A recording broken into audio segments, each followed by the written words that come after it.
আজকের ভিডিওতে আমরা চটপট বিহার স্টেট পেপার 2 এর সমগ্র সিলেবাসের ওপর কিছু এমসিকিউ নিয়ে আলোচনা করব।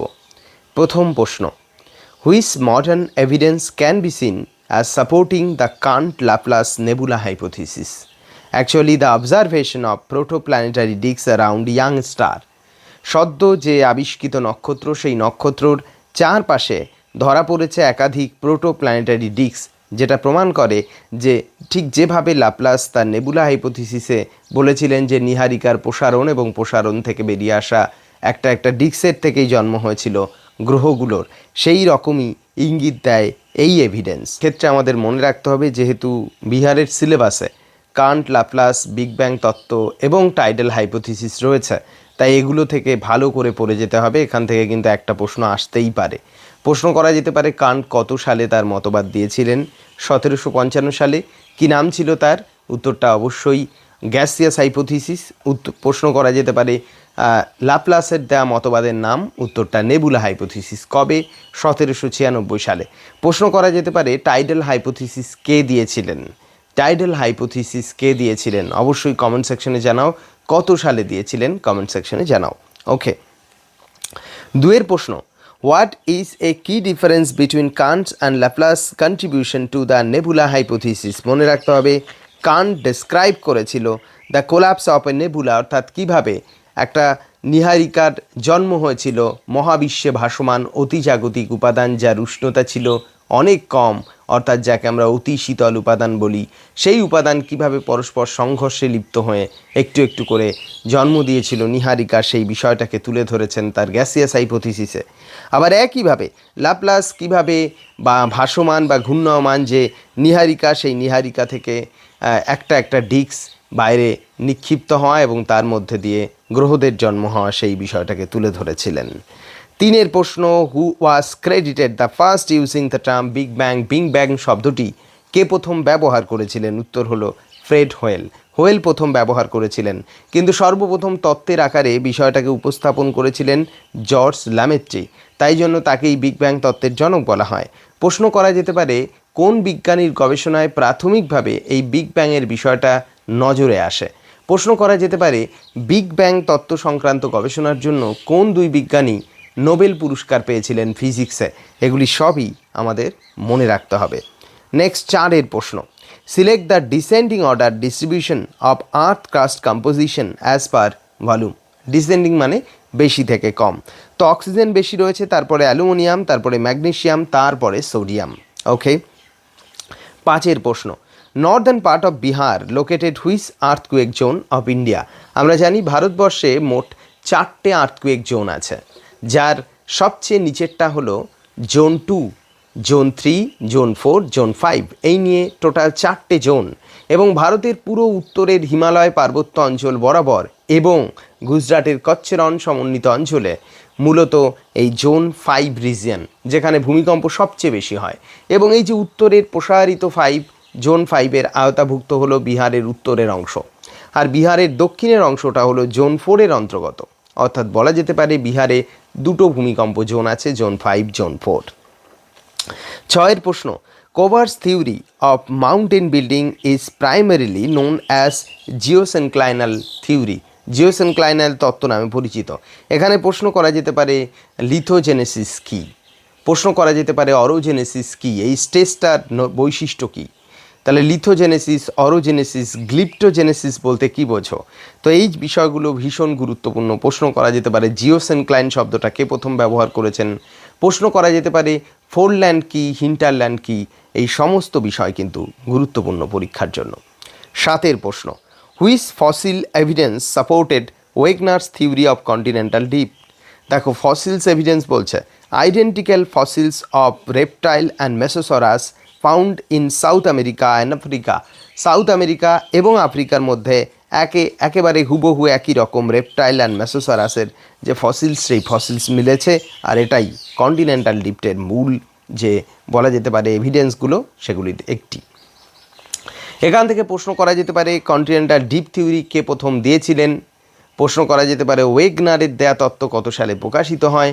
প্রশ্ন করা যেতে পারে, প্যানজিয়া অ্যান্ড প্যান্থালাসের মধ্যে যে বিশেষ পার্থক্যটা, এবং প্যানজিয়ার মধ্যে যে দুটো সেপারেশন হয়েছিল গন্ডোয়ানা ল্যান্ড, তার মধ্যে কোন কোন আলাদা আলাদা কন্টিনেন্টাল পার্ট রয়েছে, এবং একইভাবে আঙ্গারা ল্যান্ডের মধ্যে কোন কোন পার্ট রয়েছে, এবং প্যালিওম্যাগনেটিজমের কনসেপ্ট কী, এই সমস্ত বিষয় কিন্তু এখান থেকে আসতে পারে, যেটা খুব গুরুত্বপূর্ণ। কন্টিনেন্টাল ডিপ রিলেটেড বিষয়, এগুলো বেশ খানিকটা আসার উপযোগী। ওকে, 8 প্রশ্ন, which of the following best describe the process of graben formation. Graben আমরা জানি চ্যুতির থেকে, যেগুলো খুব সেন্সিটিভ পরীক্ষা আসার জন্য, একটা হলো রিফট ভ্যালি, একটা হলো র্যাম্প ভ্যালি, একটা হলো হোস্ট, আর একটা হলো গ্র্যাভেন। এই 4টে বিষয়কে সুন্দরভাবে পরীক্ষায় যাওয়ার আগে সবাই দেখে নেবে। যারা আমাদের ক্লাসরুমের স্টুডেন্ট তারা অবশ্যই সব কিছু ইতিমধ্যে পড়ে ফেলেছো, কারণ এগুলো আমরা সব বোর্ড ওয়ার্ক করে বুঝিয়েছি। মূলত গ্র্যাভেন ফর্ম করে এক্সটেনশন আর টেনশনাল ফোর্সের মাধ্যমে, অর্থাৎ যেমনটি আমরা জানি যে স্বাভাবিক চ্যুতি হয় যখন দুটো দিকে টান তৈরি হয়, টানের ফলে স্বাভাবিক চ্যুতি হয়, একটা চ্যুতি ব্লক আর একটা চ্যুতি ব্লক থেকে নিচে বসে যায়। আর যদি সংকুচিত হয় তাহলে সেক্ষেত্রে দেখা যায় একটা ব্লকের উপর আর একটা ব্লক উঠে যায়, তখন বিপরীত চ্যুতি হয়। তাই কম্প্রেশনের ফলে বিপরীত হয়, আর এক্সটেনশন বা টেনশনের ফলে স্বাভাবিক হয়। এইরকমই কোনো একটা ব্লক যখন নিচে বসে যাচ্ছে তখন গ্র্যাভেন ফর্ম করতে পারে, যেমনটা রিফট ভ্যালি তৈরি হয়। আবার একইভাবে র্যাম্প ভ্যালি যখন দুটো ব্লক উপরে উঠে যাচ্ছে, তার মাঝখানে আপাতভাবে তৈরি হচ্ছে নিচু জায়গা, তাকে আমরা র্যাম্প ভ্যালি বলছি। এগুলো খুব এসেনশিয়াল পরীক্ষার জন্য। What is an arete? Arete কি? অ্যারেটি মানে হলো দুটো যে সার্কের মধ্যবর্তী যে সূচালো যে শিখর, সেই শিখরটাকে আমরা অ্যারেট বলছি। এখান থেকে প্রশ্ন আসার জায়গা সার্ক কি, অ্যারেটি কি, এবং ভীষণভাবে যেটা আসে স্কার কনসেপ্টটা, ড্র্যামলিন কনসেপ্টটা, এবং রসে মোতায়েনে কনসেপ্টটা, ক্র্যাগ অ্যান্ড টেল কনসেপ্ট। তো এই বিষয়গুলোকে, অর্থাৎ সমস্ত ল্যান্ডস্কেপগুলো যেগুলো রয়েছে গ্লাসিয়াল ল্যান্ডস্কেপ, সেই ল্যান্ডস্কেপগুলোকে একটা একটা করে দেখে আমাদের যেতে হবে পরীক্ষায়। 10 প্রশ্ন, which term describe a lake form in a depression left by a melting glacier. অর্থাৎ দেখা যাচ্ছে একটা বড় চাই বরফের, সেই চাইটা মাটির সমান্তরালেই ছিল, মানে সারফেসের সমান্তরালেই ছিল ওই জায়গার ল্যান্ডস্কেপ অনুযায়ী। পরবর্তীতে দেখা গেল সেটা গলে গেল টেম্পারেচার বেড়ে যাওয়ার কারণে। তো গলে গেলে স্বাভাবিকভাবেই সেই বরফটা জলে পরিণত হলে সেই জলটা সেখানে আবদ্ধ হয়ে গেল, কারণ চারিদিকে কম বেশি অপ্রবেশ্য শিলা। তো এই আবদ্ধ জলাক্ষেত্রকেই আমরা কেটেল লেক হিসাবে চিহ্নিত করব। 11 প্রশ্ন, square line developed along. Square line যেটা আমরা ঝড়ের রেখাও বলতে পারি, ঝঞ্ঝা রেখা, সেটা তৈরি হয় কিন্তু মূলত শীতল সীমান্ত বরাবর। পরীক্ষায় প্রশ্ন আসার জায়গা ফ্রন্ট থেকে অনেক রয়েছে, কারণ বিহারের সিলেবাসে ফ্রন্ট রয়েছে স্পেসিফিকভাবে। তো ফ্রন্টের মধ্যে আমরা স্টেশনারি ফ্রন্টের নেচার জানি, কোল্ড ফ্রন্টের নেচার, ওয়ার্ম ফ্রন্টের নেচার, অক্লুডেড ফ্রন্টের নেচার। প্রত্যেকটা ফ্রন্টের নেচার পড়ে যাবে। যেমনটি আমরা স্কোয়ার লাইন তৈরি হতে পারে কোল্ড ফ্রন্ট বরাবর, কেন তৈরি হয়, কিভাবে তৈরি হয়, এগুলো তো ডিটেলস আলোচনা হয়েছে, এবং আমাদের এইগুলো দেখে যেতে হবে প্রত্যেকের। ঠিক আছে, next 12, what is an amphidromic point. আমরা এখানে টাইড পড়বে সবাই, বিহারের জন্য টাইড পড়বে। টাইডের ক্ষেত্রে মুখ্য জোয়ার গৌণ জোয়ার কী, মুখ্য জোয়ার গৌণ জোয়ারের ব্যবধান কত, জোয়ার ভাটার ব্যবধান কত, তারপরে স্প্রিং টাইড কী, নিপ টাইড কী, স্প্রিং টাইড কোন কোন কোইন্সিডেন্টে হয়, নিপ টাইড কোন কোন কোইন্সিডেন্টে হয়, এইগুলো হলো বেসিক পড়ার বিষয়। একই রকমভাবে এক্সেপশনাল কিছু প্রশ্ন আছে যেগুলো আমরা পরীক্ষায় সাজিয়েছি ক্লাসরুমের, এবং আমাদের ক্লাসে আলোচনাও করা হয়েছে। তার মধ্যে একটি হলো অ্যাম্ফিডমিক পয়েন্ট। অ্যাম্ফিডমিক পয়েন্ট হলো a point in the ocean where there is no tide. অর্থাৎ জল তো প্রসারিত হয় জোয়ারের ফলে, কিন্তু এমন কিছু পয়েন্ট থাকে কোইন্সিডেন্টালভাবে সমুদ্রে যেখানে জল ফুলে ওঠে না, সেই জায়গায় স্ট্যাটিক বা স্থির অবস্থায় থাকে। সেই পয়েন্টগুলোকে আমরা অ্যাম্ফিডমিক পয়েন্ট হিসাবে চিহ্নিত করি। 13 প্রশ্ন, what was the global average temperature increase compare to pre industrial level by 2021। 2021-এর নিরিখে 1.1 ডিগ্রি সেলসিয়াস। সবাইকে অবগত করব যে ওভারঅল গ্লোবাল টেম্পারেচারের বৃদ্ধি সংক্রান্ত যে তথ্য রয়েছে সেই তথ্যতে চোখ বুলিয়ে যাবে পরীক্ষায়, কারণ এটা সবচেয়ে বড় মাথা ব্যথার জায়গা আমাদের গ্লোবাল ওয়ার্মিং। তাই গ্লোবাল ওয়ার্মিং থেকে কিন্তু প্রশ্ন আসা এবং সেই তথ্যবহুল কিছু প্রশ্ন আসার জায়গা থাকে।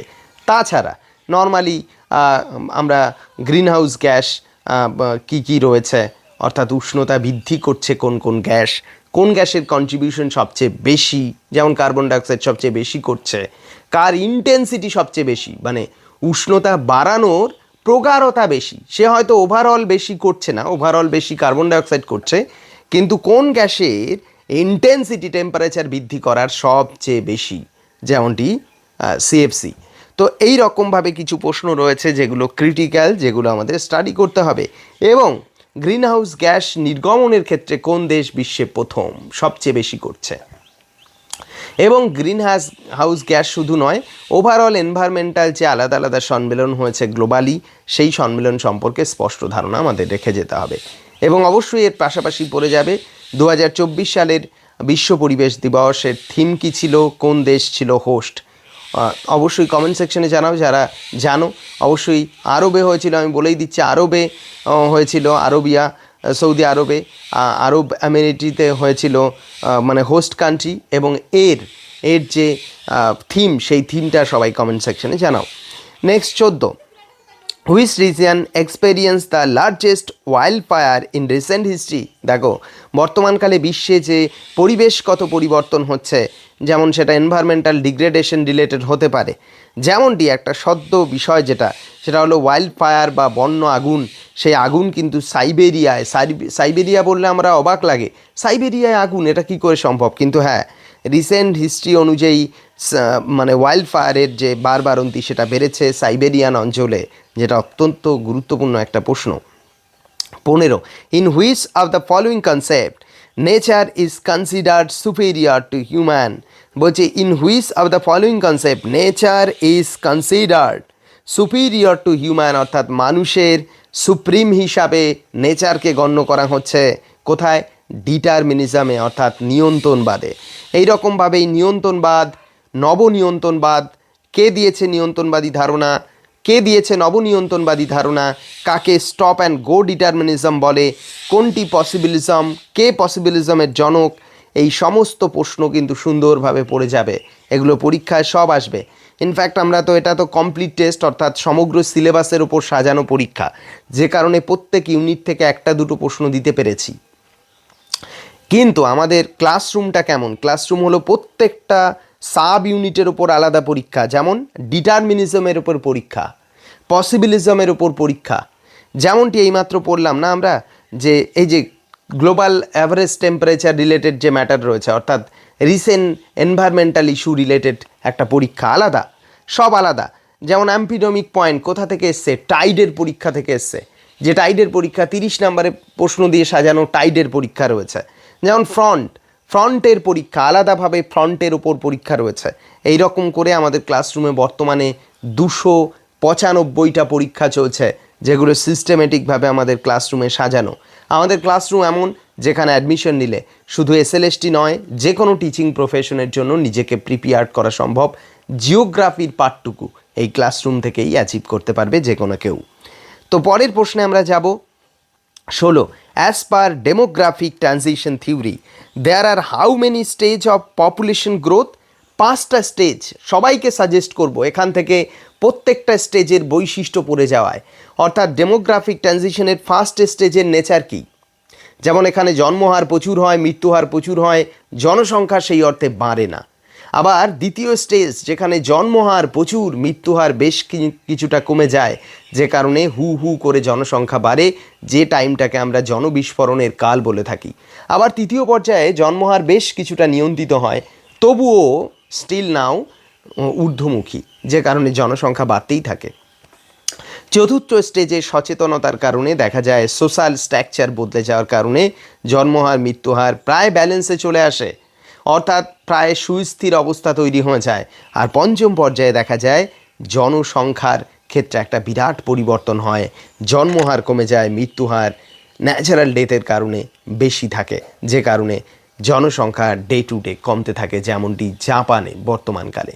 আর চতুর্থ স্টেজের দেশ রয়েছে ইউরোপিয়ার বেশ কিছু দেশ, যাকে আমরা জিরো পপুলেশন গ্রোথ বলবো। আর পঞ্চম স্টেজ নেগেটিভ পপুলেশন গ্রোথ, অর্থাৎ জনসংখ্যা কমতে শুরু করবে, যেটা দেশের মাথা ব্যথার কারণ। তো এগুলো এই প্রত্যেকটা স্টেজ সম্পর্কে সুন্দরভাবে পড়ে যাবে, এবং আমাদের ক্লাসরুমে অবশ্যই ডেমোগ্রাফিক ট্রানজিশনের ওপরে আলাদা পরীক্ষা রয়েছে।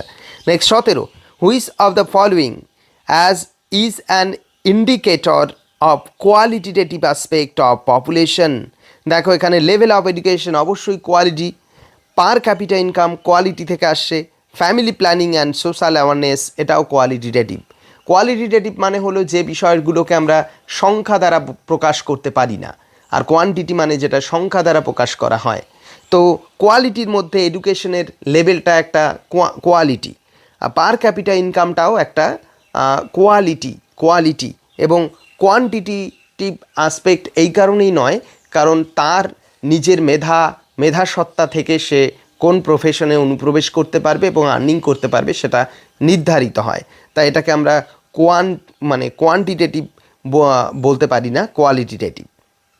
ফ্যামিলি প্ল্যানিং অ্যান্ড অ্যাওয়ারনেস সেটাও তৈরি হয় মানুষের বৌদ্ধিক বিকাশ এবং উন্নত উৎকর্ষ চিন্তনের মধ্যে দিয়ে, তাই এটাও একটা কোয়ালিটেটিভ অ্যাসপেক্ট। ওকে, 18 প্রশ্ন, which religion group is most minor group of for India. এখানে সব কমিউনিটিটাই মাইনর, কিন্তু খ্রিশ্চান, মুসলিম, শিখ এদের থেকেও বুদ্ধিজম হলো সবচেয়ে কম রয়েছে ভারতবর্ষে, তাই এটাই হলো most minor group for India এই নিচের তালিকার মধ্যে। 19, হুইচ অফ দ্য ফলোয়িং, এবং এখান থেকে আমি সবাইকে সাজেস্ট করব, রিলিজিয়ান একটি পার্ট রয়েছে সিলেবাসে, তাই রিলিজিয়ানের ডাটা পড়বে। ভারতবর্ষে হিন্দু কত পার্সেন্ট রয়েছে, ইসলাম কত পার্সেন্ট রয়েছে, শিখ কত পার্সেন্ট রয়েছে, এবং এই বিষয়টার মধ্যেও একটা ক্রিটিক্যালভাবে প্রশ্ন করা যেতে পারে, ভারতের কোন রাজ্যে মুসলিম পপুলেশন সবচেয়ে বেশি, কোন জেলায় সবচেয়ে বেশি, এইরকম প্রশ্ন করা যায় অনেক সময়। এর আগেও এই পরীক্ষায় এইরকম প্রশ্ন আসার যে রেকর্ড সেটা রয়েছে, যেমন কোন রাজ্যে শিখ পপুলেশন বেশি, কোন রাজ্যে বুদ্ধিস্ট পপুলেশন বেশি, এগুলো আসতে পারে। Next 19, which of the following country is the largest producer of iron ore. অবশ্যই অস্ট্রেলিয়া, এবং অস্ট্রেলিয়া থেকেই কিন্তু সবচেয়ে বেশি আয়রন ওর ইম্পোর্ট করে জাপান। নেক্সট 20 প্রশ্ন, which of the following tribe is related to Baffin Island Eskimo. আমাদের Eskimo, Bushman, Santhal, ওরাও প্রত্যেকটা টাইপ যেগুলো সিলেবাসে রয়েছে সেই টাইপগুলোর ভৌগোলিক অবস্থান পড়ব স্পষ্টভাবে, এবং তাদের নিজেদের জীবনশৈলী থেকে উঠে আসা কিছু প্রশ্ন, যেমন তাদের অর্থনৈতিক কার্যাবলী থেকে, তাদের সোশ্যাল যে স্ট্রাকচার সেখান থেকে কিছু প্রশ্ন তুলে আনতে হবে। এবং আমাদের প্রত্যেকটা ইন্ডিভিজুয়াল, বুশম্যানের ওপর পরীক্ষা, এক্সকিমোর ওপর পরীক্ষা, সাঁওতাল, ওরাও প্রত্যেকের ওপর ওভারঅল, এবং এই ট্রাইবাল কমিউনিটির উপর একটা কম্পাউন্ড একটা এক্সাম সেট করা আছে। ওকে, নেক্সট, এবং এক্ষেত্রে আমি বলে রাখি যে যেগুলো রয়েছে ইকোনমিক পার্টের কিছু ইন্টারন্যাশনাল বিষয় রয়েছে, সেগুলো কিন্তু আমাদের প্রোডাকশন, ইম্পোর্ট, এক্সপোর্ট, এই বিষয়গুলো মনে রাখাটাই এনাফ। এগুলো থেকেই প্রশ্ন আসবে, এবং যদি একটু ক্রিটিক্যাল করে প্রশ্ন, তাহলে কোন জায়গায় সবচেয়ে বেশি, ধরো অস্ট্রেলিয়া তো আয়রন ওর উৎপাদন করে, এবার অস্ট্রেলিয়ার সর্বাধিক আয়রন ওর উৎপাদনকারী অঞ্চলের নাম, এই প্রশ্ন ক্রিটিক্যালি করা যেতে পারে। ঠিক আছে, তো তাই এগুলো নিয়ে বেশি বিভ্রান্ত হওয়ার দরকার নেই। যদিও আমাদের ক্লাসরুমে ইন্ডিভিজুয়াল এক্সাম সেট করা আছে, কিন্তু তবুও আমি বলবো এত প্রশ্ন দরকার নেই, এত প্রশ্ন বিভ্রান্ত করে দেবে কাউকে। খুব কম কিছু ইনফরমেশন যেগুলো ফার্স্ট অর্ডার কোশ্চেন হিসাবে ধরা হয়, সেই প্রশ্নগুলো মুখস্থ করাই enough. Next 21, Bushman tribe are found in Kalahari desert. কালাহারিতে রয়েছে এরা। Next 22, which country is the largest producer of manganese globally. Globally manganese উৎপাদন করে নিচের কোন কান্ট্রি? সাউথ আফ্রিকা সবচেয়ে বেশি। 23 প্রশ্ন, remote sensing uses which of the following wave in it's procedure. পুরো প্রসিডিওরের জন্য কোন এনার্জি বা ওয়েবে ব্যবহার করে? Electromagnetic wave. এখান থেকে প্রশ্ন আসবে পরীক্ষায়। ইলেকট্রোম্যাগনেটিক স্পেকট্রাম যেটা রয়েছে না, যেমন visible range, infrared range, ultraviolet range, এই যে রেঞ্জগুলো, এই রেঞ্জগুলো থেকে প্রশ্ন আসে। সাজাতে দিতে পারে কম থেকে বেশি রেঞ্জ সাজাও, অথবা ওয়েভ লেন্থের নিরিখে। এবং আমরা যে ব্র্যান্ডগুলো পড়ি, যেমন ভিজিবল ব্র্যান্ড 0.4 থেকে 0.7 মাইক্রোমিটার, এই ব্র্যান্ডগুলো আমাদের মনে রাখতে হবে পরীক্ষায়। আজ the first Indian remote sensing satellite Bhaskar 1, এটা হলো প্রথম, ব্যর্থ হলেও ভাস্কর 1 প্রথম। ওকে, এবং নেক্সট পরের প্রশ্ন, এবং আর্যভট্ট হলো সফল, মনে রাখবে। ফার্স্ট রিমোট সেন্সিং স্যাটেলাইট হলো ভাস্কর এবং সফল হলো আর্যভট্ট হলো প্রথম সফল স্যাটেলাইট। 25 প্রশ্ন, Bihar state biodiversity board has been constituted by the state government as per the provision of biological diversity act 2002। Actually 2002 সালে ভারতবর্ষে বায়োলজিক্যাল ডাইভার্সিটি অ্যাক্ট পাশ হয়েছিল, আর সেই অ্যাক্ট বলেই বিহার সরকার তৈরি করেছিল বায়োডাইভার্সিটি বোর্ড। মনে রাখতে হবে এটি শুধু বিহার নয়, বেশ কিছু রাজ্যে তৈরি হয়েছিল, এবং এখান থেকে আমরা এনভায়রনমেন্টাল যে অ্যাক্টগুলো তৈরি হয়েছে বা হয়েছিল যে অ্যাক্টগুলো ভারতবর্ষে, সেই অ্যাক্টগুলো সবাই পড়তে হবে, ভীষণ গুরুত্বপূর্ণ। সেটা এনভায়রনমেন্ট রিলেটেড আমাদের ওভারঅল, যেমন ফরেস্ট অ্যাক্ট যেগুলো রয়েছে, তারপরে ওয়াইল্ড লাইফ রিলেটেড যে অ্যাক্টগুলো রয়েছে, তারপরে ওয়াইল্ড লাইফ কনজারভেশনের যে আলাদা আলাদা প্রোটোকল রয়েছে, সেই বিষয়গুলো পরীক্ষায় আসার অত্যন্ত উপযোগী। তো আজকের এই ভিডিওতে আমরা 25টি প্রশ্ন এক্সপোজ করলাম এবং তার সাথে সম্পর্কযুক্ত পার্টগুলো যেগুলো আমাদের পড়ে যেতে হবে সেইগুলো আলোচনা করলাম। দেখা হচ্ছে পরের ভিডিওতে। অবশ্যই এটা আমাদের ক্লাসরুমের 100 নম্বরের পরীক্ষার প্রথম 25টি এক্সপোজ করা হলো ইউটিউবে। পর্যন্তই, পরবর্তীতে অবশ্যই আরও কিছু প্রশ্ন নিয়ে দেখা হচ্ছে, এবং সবাইকে বলবো যে আর হাতে গোনা কয়েকটা দিন, এই কদিন নিজের যা পড়া হয়েছে সেই পড়াগুলোকে নিয়ে একটু রিভিউ করো এবং নিজেকে রেডি করার জায়গাটা তৈরি করো। দেখা হচ্ছে পরের ভিডিওতে। টাটা।